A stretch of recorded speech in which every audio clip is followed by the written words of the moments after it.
Today's play activity is I Am Happy Book, which comes under the category of social and personal development of preschool students. So, this play activity can be shared with a preschool teacher or parent who have the children of the age group 2 to 6 years old. The objective of this play activity is to learn to care for others and to be thankful to people around us and to express positive feelings. For this, we need a large group of students, and material required is a drawing book, crayon for each child, paint, pictures from magazines. How we have to play this activity?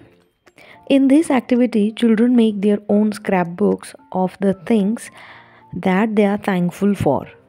Make children do a page at a time, and this can be carried on over a period of time. Write a sentence on each page and make children draw or stick pictures. For example, I'm glad for hands that clap for fun. This page could be for child's handprint, and I'm glad for feet to jump and run. Draw the child's feet and color.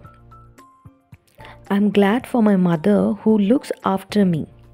I'm glad for my father who is tall as can be.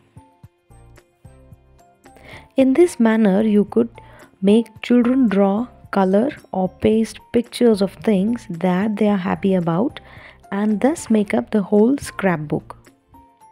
I am happy book ही एक play activity आहे ज्यामध्ये मुलांचा सामाजिक आणि व्यक्तिमत्व विकास होण्यास मदत होते. ह्यामध्ये मुलांना आपण इथे ड्रॉइंग बुक द्यायची आहे किंवा स्क्रॅप बुक द्यायची आहे किंवा मुलांना ड्रॉइंगचे सिंगल पेजेस द्यायचे आहे आणि त्याच्यावर ते रोज एक ॲक्टिव्हिटी ही करतील की ज्यामध्ये मुलांना मनापासून आनंद वाटतो किंवा आभार व्यक्त करावेसे वाटते अशा व्यक्तींविषयी किंवा अशा गोष्टींविषयी.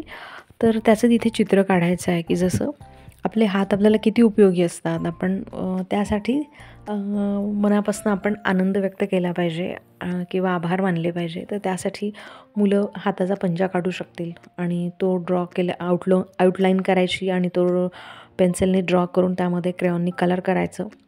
एका पेजवर ती ॲक्टिव्हिटी होऊ शकते. आणि त्याच्यानंतर मग आपल्याला खूप महत्त्वाचे काय आहे आणखी आपला बॉडीमधला पार्ट्स तर तो पाय आहे. मग आपण पाय आउटलाईन करू शकतो मुलांचे आणि मुलं ते आउटलाईन केल्यानंतर त्यामध्ये कलर करतील.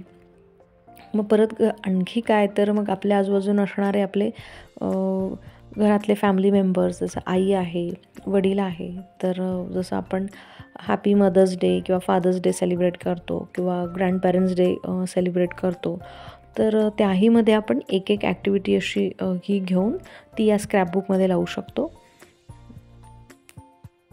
आणि अशा पद्धतीने इतर कोणी व्यक्ती असेल किंवा वस्तू असतील किंवा काही गोष्टी असेल ज्या आपल्याला महत्त्वपूर्ण वाटतात आणि मनापासून आवडतात, मग त्यासाठी आपण मुलांना असं ड्रॉइंग करायला सांगू शकतो, त्यांचे फोटोज लावायला सांगू शकतो किंवा मॅगझिनमधनं काही पिक्चर्स असे काढून आपण ते या स्क्रॅपबुकमध्ये किंवा ड्रॉइंग बुकमध्ये लावू शकतो किंवा वेगवेगळ्या पेजेसवर असं लावून ते सगळे पेजेस मग शेवटी आपण एकत्र करून त्याची एक स्क्रॅपबुकही बनवू शकतो.